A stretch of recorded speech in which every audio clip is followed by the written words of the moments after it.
All right, new at 5, a big development in what prosecutors have called the largest bribery scandal in Ohio's history. Today, a third defendant pleads guilty in the $60 million scheme to pass a $1 billion nuclear bailout. NBC4's Adrian Robbins joining us now from the newsroom tonight. And Adrian, who is the defendant?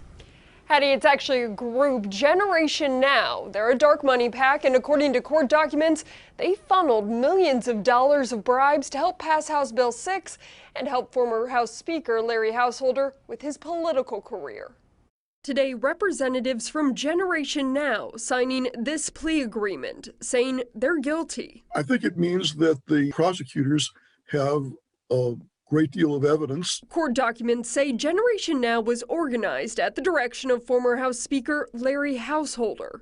It received money from Company A, or First Energy, then funneled millions of dollars to Householder and others to pass the $1 billion nuclear bailout, House Bill 6. The people who've been pleading guilty have concluded that it's in their interest to take a guilty plea rather than going to the time and expense of a trial. Generation Now marks the third guilty plea in this web of alleged corruption.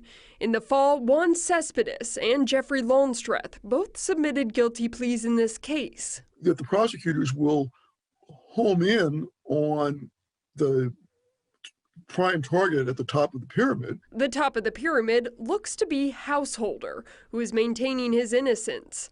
At this time, he remains a representative at the Ohio State House. Democrats attempted to remove him in the last General Assembly, and we lost that on a party line vote. So this is really up to Speaker Cupp and the Republican majority. Now, I did ask House Speaker Bob Cupp this week where we stand in the possible removal of Householder. He said they're still finding out where the caucus stands on this.